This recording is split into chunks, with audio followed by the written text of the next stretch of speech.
하나님의 말씀은 갈라디아서 2장 20절 제가 한번 읽고 다시 여러분이 한번 더 읽으시겠습니다. 내가 그리스도와 함께 십자가에 못 박혔나니 그런즉 이제는 내가 산 것이 아니요 오직 내 안에 그리스도께서 사신 것이라. 이제 내가 육체 가운데 사는 것은 나를 사랑하사 나를 위하여 자기 몸을 버리신 하나님의 아들을 믿는 믿음 안에서 사는 것이라. 내가 그리스도와 함께 십자가에 못 박혔나니 그런즉 이제는 내가 산 것이 아니요 오직 내 안에 그리스도께서 사신 것이라. 이제 내가 육체 가운데 사는 것은 나를 사랑하사 나를 위하여 자기 몸을 버리신 하나님의 아들을 믿는 믿음 안에서 사는 것이라. 이 본문 말씀이 기독교인들에게는 참 은혜도 많이 끼치는 말씀이고 또 묵상도 많이 하고 암송도 하고 그 다음에 많이 우리가 전하는 말씀이지만 또 그에 못지않게 참 이 말씀을 제대로 깨닫지 못하고 혼란스러운 면도 있습니다. 그게 뭐냐면 내가 그리스도와 함께 못 박혔다는 말은 죽었다는 말이죠. 십자가에 못 박혔다는 말은 좀 아프다는 것이 아니라 죽었다는 뜻입니다.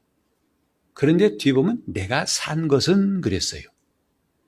죽었다 해놓고 또 내가 살았다 한 것은 무엇이며 그 다음에 이제는 내가 산 것이 아니요 그리스도께서 사신 것이다.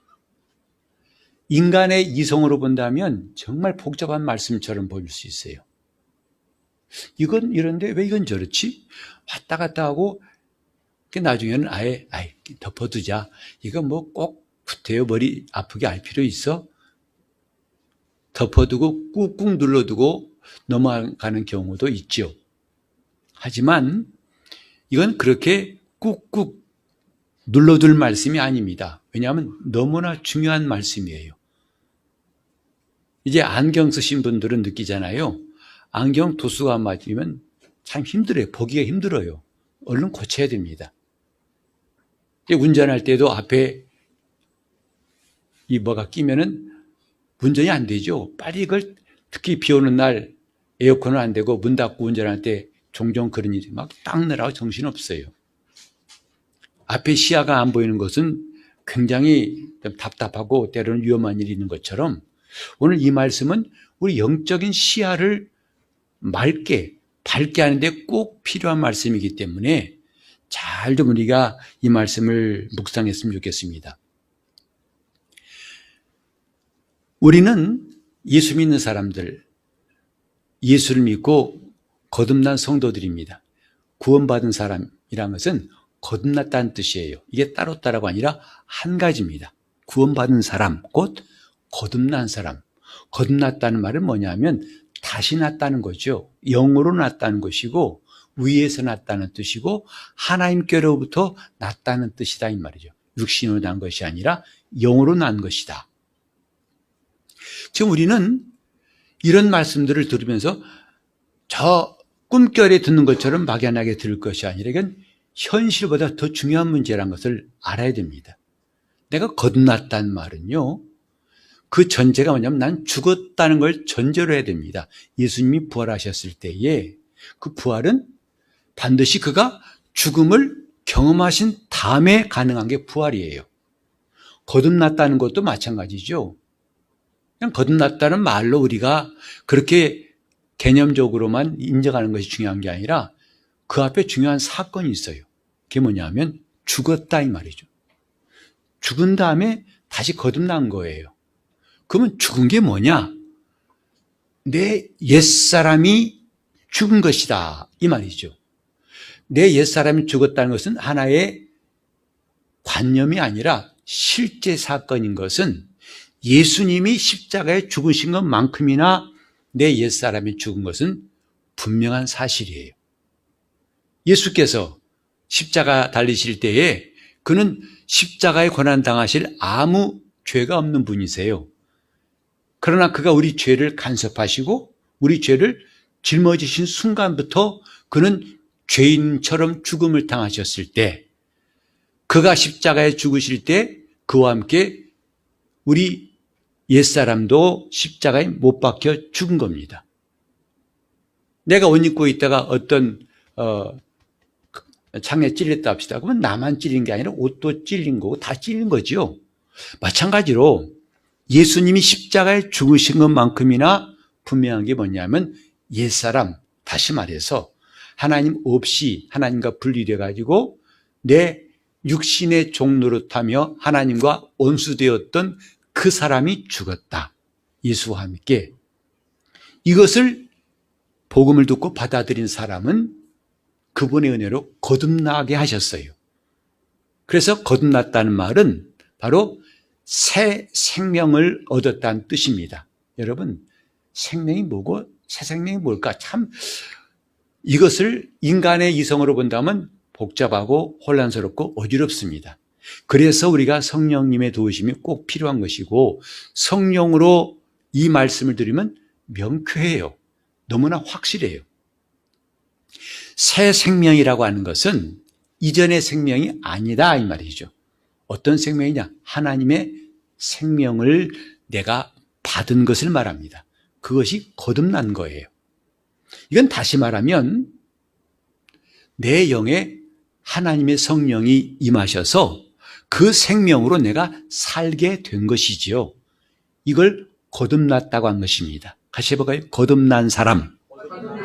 그건 그냥 한 번 죽었다가 한 번 더 깨어난 사람이 아니, 마치 물건을 재활용하듯이 죽었던 내가 다시 한 번 산다는 뜻이 아니고 전혀 새로운 사람. 그걸 거듭난 사람. 이전엔 육신, 부모로부터 생명 얻은 존재였다면 이제는 하나님께로부터 그 생명 얻은 사람. 이게 완전히 다른 사람이에요. 그래서 새 생명 가운데 산다고 우리 주보에 있는 로마서 말씀도 말하고 있는데, 이 말씀을 한 주간 동안 또 함께 묵상하면 좋겠어요.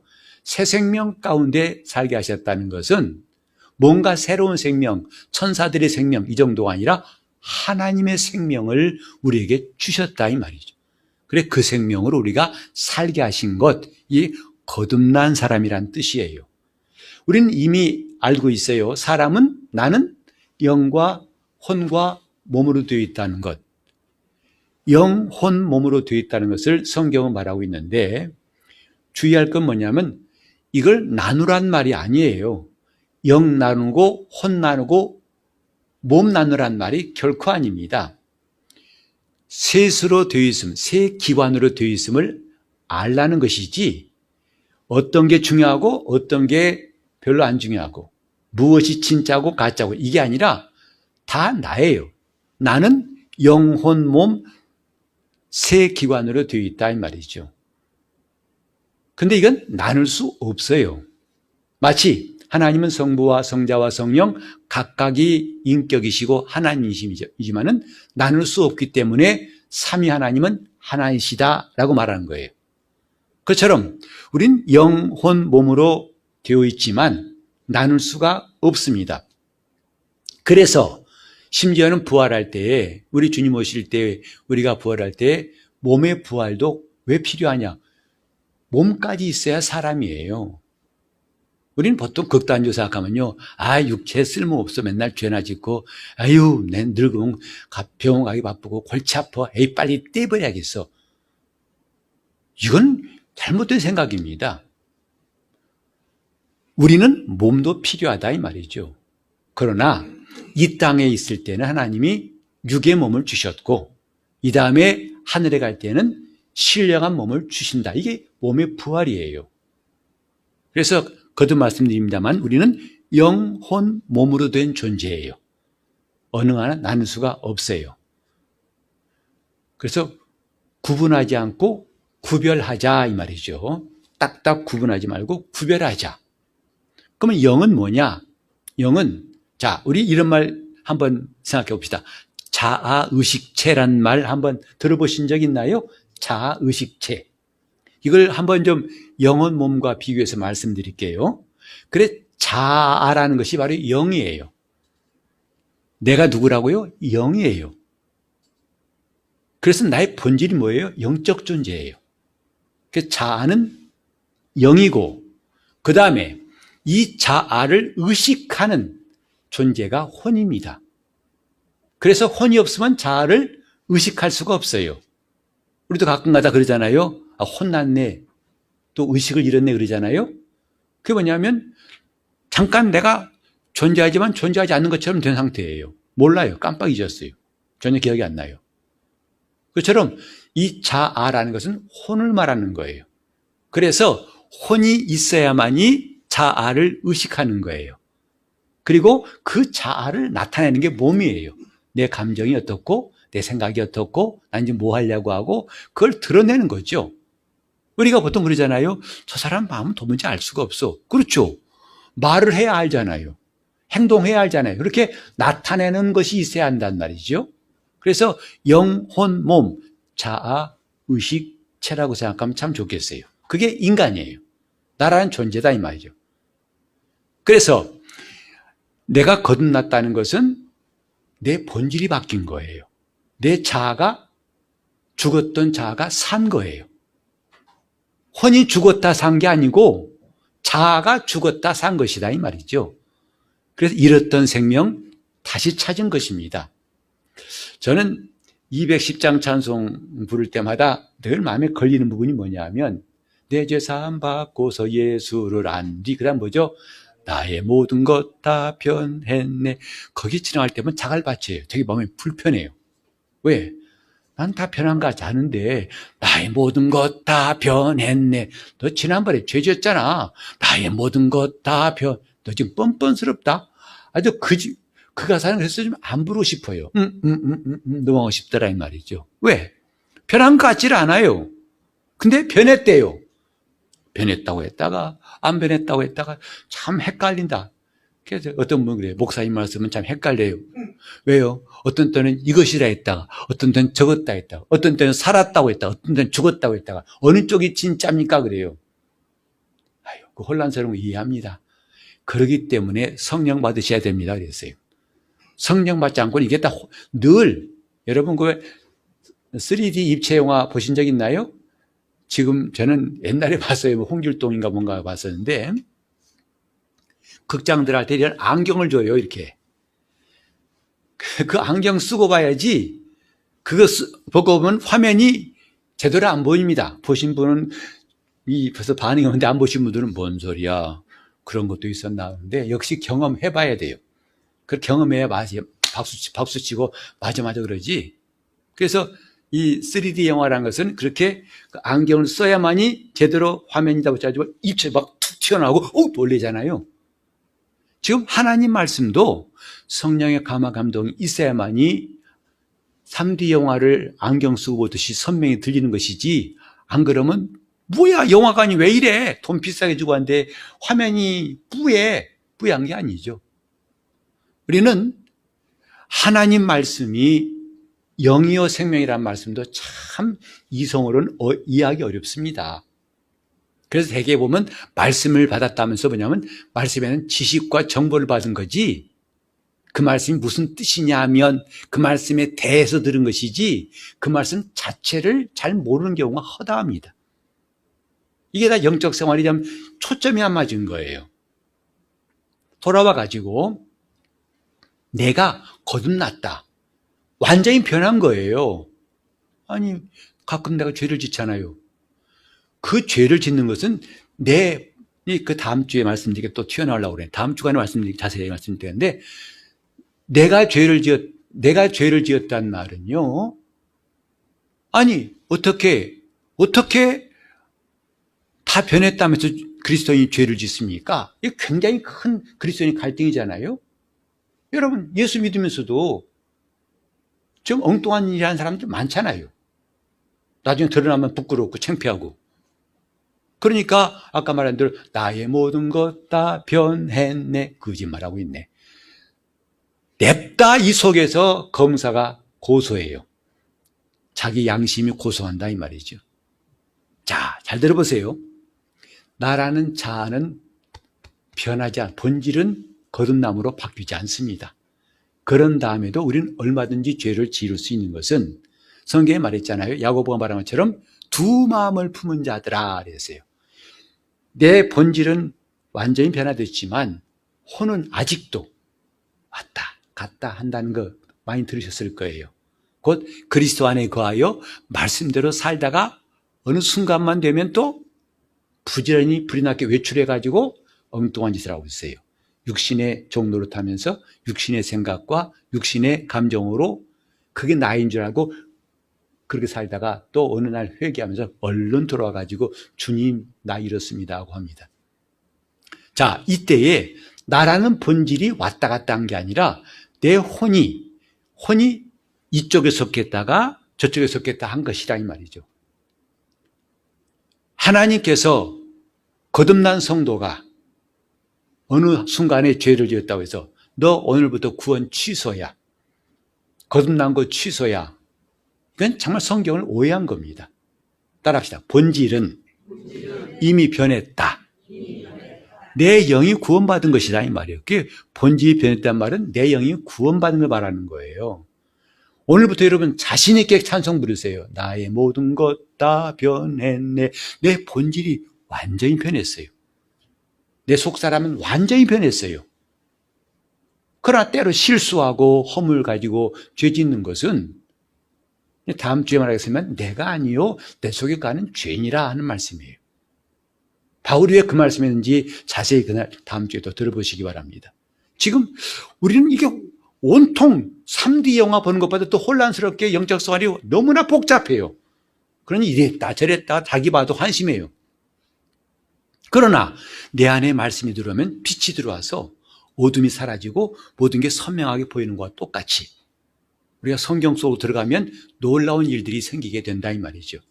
성령이 마시는 것이 왜 중요하냐면 이렇게 우리를 새롭게 하시기 때문이에요. 성령이 왜 꼭 임하셔야 되느냐? 예수 믿으면 됐지. 왜 꼭 필요한가? 왜 주님은 성령 받으라 하셨는가? 내 존재가 새로워지고 내 삶이 새로워지는 데는 절대적으로 성령님이 역사하시기 때문에 가능합니다. 우리가 올해 첫 주부터 다짐했잖아요. 마음을 새롭게 하여 변화받자 했잖아요.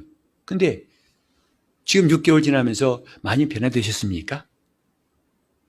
나름대로 노력은 많이 한 것 같은데 변화된 것 같기도 하고 아닌 분도 있을 것이고 턱도 없어요. 저는 똑같아요. 이런 분도 있을 것이고 하지만 분명한 게 뭐냐면 우리는 내 노력이나 열심으로는 결코 변화가 안 돼요. 그래 사람이 할 수 없는 것이라고 했어요. 사람이 스스로 변화되고 스스로 의로워지려면 예수님이 왜 오셨습니까? 또 예수님은 왜 우리에게 성령 받으라 했습니까? 내가 다 할 수 있는데 왜 주님이 필요할까요? 여러분, 내가 다 할 수 있다면 주님 필요 없잖아요. 왜 구태여 시간 내가지고 예배하고 왜 헌금하고 하십니까? 왜 예수 믿어야 됩니까? 귀찮게. 그러나 우리는 그 많은 어려움, 수많은 방해와 유혹이 있음에도 불구하고 예수를 믿고 믿음으로 살려고 한 이유는 뭐냐면 그분이 없이는 안 되는 일이 무엇인지를 알기 때문에 그래요. 변화되는 거 내 힘으로는 안 되니까 오늘까지 혹시 스스로 열심히 노력하신 분들은 빨리 포기하세요. 내 힘으로는 안 된다 이 말이죠. 성령님이 우리에게 오신 다음부터 비로소 내 본질인 영이 새로워졌어요. 하나님의 생명이 들어와서 삶으로 이제 내가 새로워지고 뿐만 아니라 내 삶을 새롭게 하시는 것도 성령님의 역사하고 이게 성화되는 삶이라고 하고 이것을 위해서 하는 것이 바로 신앙생활입니다. 괜히 주일날 나와 예배드리고 괜히 성경 읽고 괜히 기도하고 괜히 은혜 받고 괜히 회개하는 거 아닙니다. 뭐가 있기 때문에 새로운 역사가 있기 때문에 그렇습니다. 지난 주일 오후도 제가 말씀드렸죠. 왜 예배가 중요한가? 왜 예배가 목숨 걸 만큼 중요한가? 결과가 있기 때문입니다. 신앙생활이 영적 생활이 왜 중요한지 아십니까? 누구는 그냥 하는 둥 마는 둥 하는 분도 있어요. 신앙생활 정말 믿는지 안 믿는지 그런 사람도 있어요. 그러나 우리는 그런 사람을 부러워할 필요 없이 열심히 하려는 이유가 뭔지 아십니까? 내가 원래 천성이 열심히 부지런해서? 아닙니다. 결과가 있기 때문입니다. 달라요. 가인과 아벨이 함께 제사했지만 결과가 극명하게 나는 것처럼 영적 생활 여러분 잘하는 것과 못하는 것 분명한 결과가 있습니다. 그래 잘해야 되는 거예요. 여러분 이 예배 대충 드릴 수도 있어요. 좋을 수도 있어요. 그러나 예배를 정말 잘 드릴 필요가 있는, 왜? 결과가 확실히 달라요. 우리는 성령님이 우리에게 임하실 때에 귀찮은 분이 임하신 게 아니에요. 정말 환영할 분이 임하신 거예요. 진짜 의지할 분이 임하신 거예요. 끝까지 붙들어야 할 분이 임하신 거예요. 왜? 내 존재를 새롭게 하시고 내 삶을 새롭게 하시는 분이기 때문에요. 그분이 계시면 새로워집니다. 자, 여기 보면은 정말 그분이 우리 안에 오셔서 하시는 일을 말하고 있어요. 이제는 내가 산 것이 아니요 내 안에 그리스도께서 사신 것이다. 아무리 노력해도 변화가 안 되는 것을 절실히 깨달은 사람이 비로소 주님 앞에 와서 무릎 꿇습니다. 성령님 역사하시옵소서. 성령님 역사하시옵소서. 꼭 기억하셔야 할 것은 아까 말씀드렸죠. 거듭나기 위해서는 그 전에 뭐가 있어야 한다고요? 내가 죽어야 거듭날 수 있어요. 근데 참 황당하게도 우리는 이 두 가지를 같이 공유할 때가 많은 것 같아요. 여러분, 사랑하는 가족이 죽었어요. 아무리 그 가족이 사랑스럽고 귀하다더라도 시신을 운목에 두고 함께 1년을 살 수 있습니까? 3일 내에 장사 지내잖아요. 자기가 죽었다는 사실도 모르고 거듭났다고 우긴다는 것은 마치 시신과 함께 동거하는 것과 똑같은 거예요. 죽어야만 거듭나는 거예요. 내가 죽어야만. 여기서 또 한 가지 오해가 있습니다. 내가 죽어야 한다. 내가 죽어야 한다. 애꿎은 가슴 참 멍 많이 들지 마시고 앞으로는 가슴 치지 마세요. 근다고 안 죽습니다. 죽어야 할 것은 이 가슴 멍등에 죽는 게 아니라 진짜 죽어야 할 게 따로 있다고요. 저도 참 약점 많은 사람이어서 때때로는요, 운전하다 보면요, 참 고약한 사람들이, 참 버릇없이 한 사람들이 운전일 때 저도 화가 나요. 화가 날 수밖에 없어요. 이건 말도 안 되잖아라는 말이 막 튀어나와서. 그래서 금방 옆에 있는 경찰관이, 늘 함께하는 경찰관이 이릅니다. 예수 믿는다며 왜 화를 내고 그래? 화를 낼 수밖에 없잖아. 이 내 감정 솔직히 말한 것인데 뭐. 예수 믿는 사람 감정이 죽은 건데. 생각이 죽었다는데. 네 감정 살았어? 죽은 게 아니네? 그러면 또 혼란스러운 거지, 이게. 죽었다는. 하긴 시신은 움직이지 않잖아요. 꼬집어도 아프다고 않잖아요. 덥다고 하지도 않잖아요. 난 죽었다고 해놓고 성질은 살아있네. 이게 참 복잡한 일이에요, 이게. 자, 여기서 잘 알 것은 뭐냐면, 나를 날마다 부인하고 십자가에 못 박으라 하는 건 뭐냐면, 근다고 극단 선택하란 말이 아닙니다. 죽어야 한다고? 안 죽었구나. 그건 정말 나중에 영원히 후회할 일이라는 것이고, 그게 아니라 내 감정과 내 생각을 십자가에 못 박으라는 거예요. 그게 나라고 하는 생각을 못 박으라는 거예요. 우리가 찬송 부를 때 그런 게 있잖아요. 십자가 그늘 밑에 나시기 원하네. 참 좋은 찬송이에요. 근데 그 찬송도 의미를 알고 불러야지, 안 그러면 오해하기 쉽습니다. 여러분, 십자가에 그늘이 있어요, 없어요? 마른 통나무에 무슨 그늘이 있냐고요. 차라리 우산 쓰고 있지. 그늘 좋아하시면. 목련꽃 그늘 아래에서, 저는 그 노래 부를 때마다 헷갈려요. 누가 곡 가사를 지었는지 목련꽃 펴도 그늘이 없더라고요. 이렇게 지금 뭔가 우리는 황당하면서도 그냥 대충 넘어간 게 많다 이 말이죠. 또 내가 매일 십자가 앞에 더 가까이 뭐하러 가십니까? 십자가 바톤 터치하러 가십니까? 십자가에 나가는 이유가 있고, 그가 쉬운 내용이 뭐냐? 거기 가서 나를 못 박으라는 거예요. 구체적으로 내 감정이 이게 내가 아니고 나는 그리스도 안에 있는 자임을 인정하고 내 감정을 못 박으라는 겁니다. 내 생각을 못 박으라는 거예요. 이건 내가 아니야 하고 못 박으라는 거예요. 이 감정은 내게 아니라고 못 박으라는 거예요. 거기에 매여서 뒹굴지 말고 빨리 나오라는 거죠. 그래서 우리 주님 안에 들어가 자유를 누리라는 겁니다. 그게 매일 십자가 앞에 달려나가는 이유예요. 지금 우리는 자꾸 내 감정이 나라는 생각에서 벗어나지는 못해요. 내 기분 나쁘면 내 감정이 기분 나쁜 건데 내가 기분 나빠요. 이 감정은 내 옷과 같은 거예요. 내가 아니고 내 옷이에요. 이 옷이 밥 먹습니까? 이 옷이 설교할 수 있습니까? 이건 내 옷일 뿐이라고. 나와 함께 다니지만 내 옷일 뿐이에요. 감정과 내 생각은 나와 함께 있지만 그러나 나와는 달라요. 내 존재와는 다르다. 나는 누구냐? 합시다. 그리스도 예수 안에 있는 나는 거듭난 하나님의 자녀다. 나는 하나님의 자녀지 내 감정이 내가 아니라 이 말이에요. 내 생각이 내가 아니라고요. 우리는 내 깜빡깜빡 속아요. 기분 나쁜. 왜 기분 나빠? 내가 기분 나빠.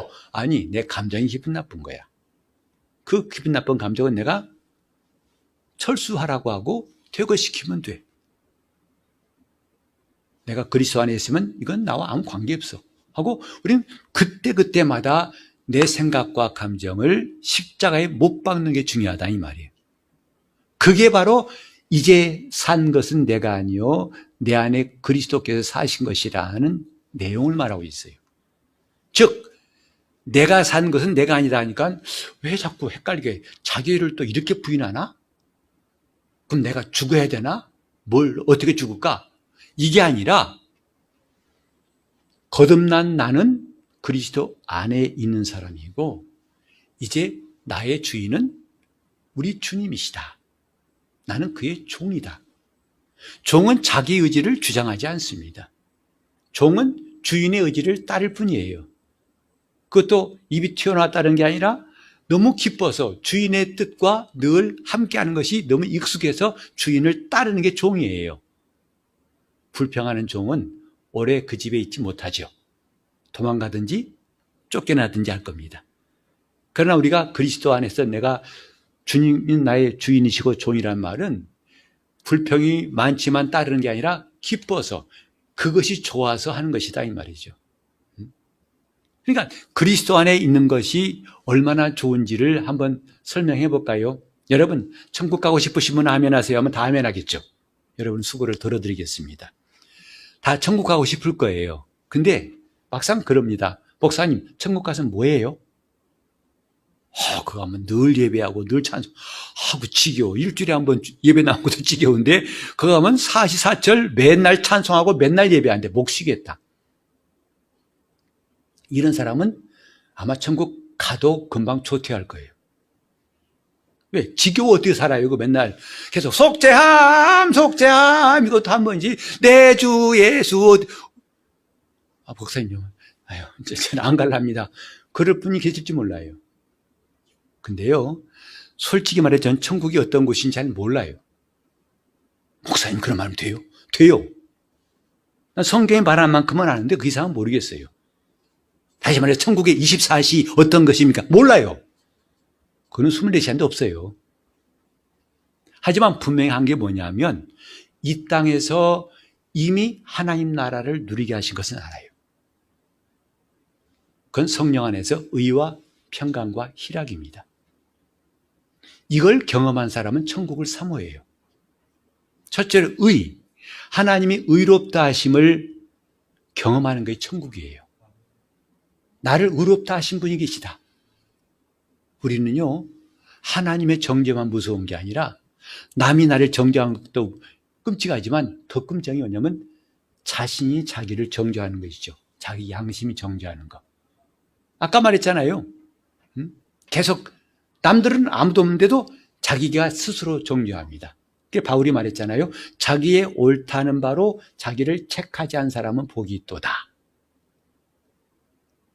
스스로 정죄한 사람이 예수 안에 예수 믿는 사람도 많아요. 저도 마찬가지고. 그래서 목구멍에 가시 걸린 것 마냥 콕콕 찔립니다. 그 자유를 얻었다고 하다가도 어느새 그만 소리 내려오고 치 하고 한숨이 나오죠. 근데 내게 그 의를, 하나님의 의를 경험하게 하신 분들은 정말 자유함이 있어요.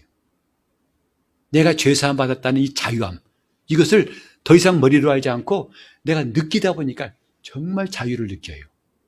예배할 자유, 주님께 봉사할 자유가 있어요. 주님을 따라갈 자유가 있다 이 말이죠. 이것은 내가 의롭다함 받은 사람이 된 결과예요.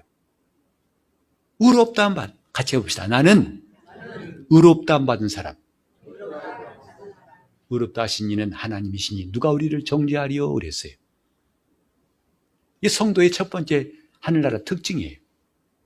두 번째 뭐냐면 평안입니다. 그 평안이만 다음부터는요, 아무것도 염려하지 말란 말씀이 이제는 와 닿아요. 내일 일을 염려하지 말라. 이제 그 말씀이 아멘이 나와요. 억지로 아멘하는 게 아니라 정말 나와요. 더 이상 내가 마음이 쫓기지 않습니다. 다음 달에 뭐 해야 할 텐데, 그 다음 누구 해야 할 텐데, 뭐 만나야 할 텐데. 늘 쫓겼던 내가 이제는 완전히 평안을 누리게 돼요. 참 마음이 평안합니다. 아유, 네, 다음 주 설교를 어떻게 하고. 저는 참 쫓겼어요. 이제는 쫓기질 않습니다. 마음의 평안을 누려요. 그래서, 야, 이런 평안이 하늘나라 가면 엄청나게 많다니. 야, 갈만하네. 그 나라 가보고 싶으네. 또, 세 번째로 뭐냐면 만족이에요. 바로, 의와 평강과 희락 그랬는데, 희락이 뭐냐면 기쁨이란 말이잖아요. 여러분, 기쁨은 폐일어나고 만족할 때 기쁨이 있습니다.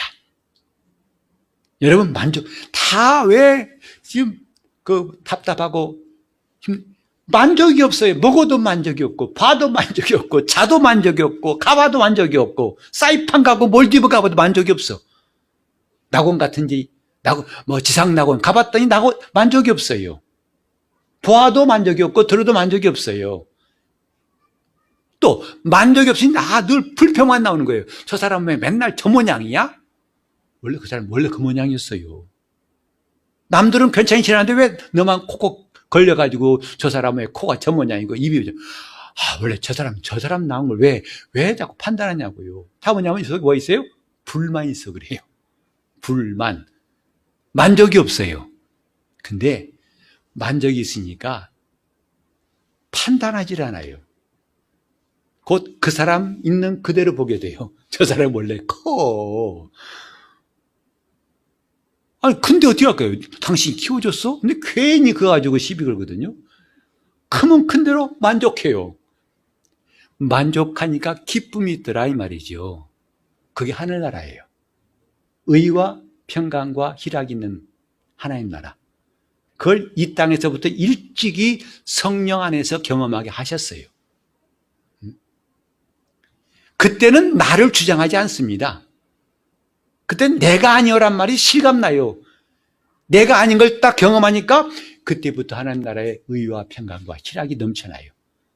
의와 평강과 희락. 시작. 의와 평강과 희락. 시작. 의와 평강과 희락. 이게 하나님 나라예요. 이 땅에서 경험할 하나님 나라예요. 그 나라 가서는 옷을 못 입어요. 나 몰라요. 묻지 마요. 그것은. 나 몰라요. 그러나 분명한 것은 의와 평강과 희락이 하나님 나라인 것을 알았다 이 말이죠. 이게 뭐냐? 내가 아니요를 인정할 때부터, 경험할 때부터예요. 내 안에 그리스도가 사신 것을 경험할 때부터 의와 평강과 희락을 경험하게 된 것이죠.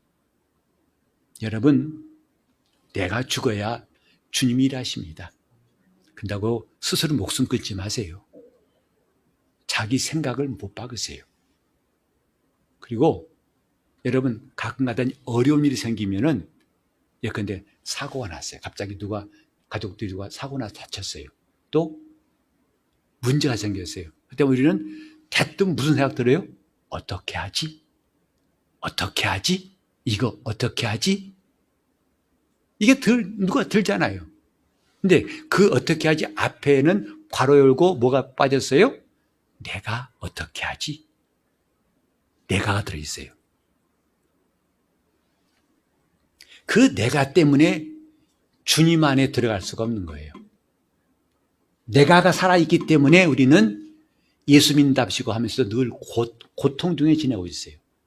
내가가 죽어야 한다 이 말이에요. 어떻게라고 하는 내가가 죽어야 한다 이 말이에요. 그게 그리스도 안에 있는 사람의 특징이에요. 제가 정말 오랫동안 하박국 3장 17절 18절에 있는 무화과 나무에 비 마르고 감람나무 열매 그치고 그 노래 있거든요. 참 그 노래를 갖다가 처음 들었을 때 누가 제목을 달아놨는데 왜냐하면 그 제목이 그래도 할렐루야였었어요. 참 그 노래가 얼마나 참 희한합니까? 감람나무 열매 그치고 논밭에 식물이 없어도 우리의 양떼가 없으며 외양간 송아지 없어도 다 없고 마르고 왜? 근데 난 여호와로 즐거워하리. 그 찬송이 뭔가 진리를 말씀한 것 같은데 무엇인지 몰랐지만 이제 확실히 깨달았다 이 말이죠. 내가 아니요 그리스도께서 내 안에 살아계실 때는 그 찬송이 아멘 아멘 아멘이 어떻게가 없어요. 어떻게가 없어요. 여러분 구약 성경 보세요. 그 모세가 어떻게 고민했으면 홍해가 안 갈라졌어요. 여호수아가 그렇게 가나안 땅 31개 왕들을 다 이기고 상승장군 항상 승리한 장군이 되었던 그 여호수아가 마지막에 간증한 게 뭐냐면 하나님이 너희를 위해 싸우셨다 이거예요. 내가 한 게 아니고 하나님이 너희를 위해 싸우셨느니라. 그래 우리 신앙의 비결을 말씀하고 있어요. 우리는 하나님 우리를 위해 싸우시면 우리는 넉넉히 승리할 수가 있습니다. 내가 어떻게가 사라지고 하나님이 우리를 위해 싸우시리라면 그때는 게임 끝난 거예요. 근데 우리는 자꾸 그분이 그렇게 일하실 기회를 자꾸 미뤄두고 어떻게 한다고요? 내가 어떻게가 죽어야 주님이 일하십니다. 하나님이 싸우시게 하는 여러분 삶 되시기를 바랍니다. 그분이 여러분 앞서서 싸우시게 하기 바랍니다. 모세도 그렇게 말했고 여호수아도 그렇게 경험했고 다윗도 골리앗과 싸울 때 내가 해보겠다고 하지 않았어요. 내가 멸시하는 여호와의 이름으로 나아간다고 그랬어요. 자기가 앞서 나간 게 아니라 하나님의 이름으로 앞서 나간다고 함으로써 거인 골리앗도 쓰러뜨리고 승리한 것입니다. 우리는 내가라는 어떻게라는 내가가 날마다 십자가에 못 박힐 때마다 놀라운 신앙의 승리가 있습니다. 자기를 죽이라는 건 이젠 제대로 이해하셨습니까? 목숨 끝나라는 말이 아니에요. 이제 내가라는 어떻게라는 내가가 죽어야 한다. 그걸 매일매일 십자가에 못 박으라는 거예요. 어떻게 함으로써? 바로 그리스도께서 나를 다스리심으로써. 예수가 거느리신 사람은 어떻게라는 내가 날마다 십자가에 못 박힙니다. 우리 모두 주님이 거느리시는 사람, 주님이 정말 내 안에서 나를 통치하시고 나를 붙잡으시도록 같이 해볼까요? 성령님 역사하여 주옵소서. 이제부터 우리는 어떻게라는 생각이 나올 때마다 급하게 바꿉시다. 성령님 역사하여 주시옵소서. 어떻게 할 순간마다 그 생각을 못 바꿔 성령님 내게서 내 역사하여 주시옵소서. 나를 다스려 달라고 이제 다 통성으로 기도하시겠습니다. 하나님 아버지, 우리가 예수 믿어 거듭나게 하심을 감사합니다. 내 안에 하나님의 생명이 들어와서 그 생명이 혼과 몸까지 뻗쳐나오게 하심을 감사합니다. 하지만 우리가 때때로 어떻게라는 나를 포기하지 못하고 스스로 고민하고 내 생각과 내 감정에 매여서 또 혼란스러웠던 시간들, 이제는 그 뿌옇던 시야가 맑아지게 도와 주시옵시고 그때마다 어떻게가 아니라 주님 나를 다스리시옵소서. 내가 아니라 내 안에 계신 주님이시라고 고백하고 내가 주인이 아니라 그리스도께서 주님이심을 고백하고 성령이 통치하시는 놀라운 삶이 지금부터 시작되게 하여 주시옵소서. 예수님이 거느리시는 거룩한 성도들 승리의 노래가 끊이지 않도록 역사하여 주시옵소서. 예수 이름으로 기도합니다.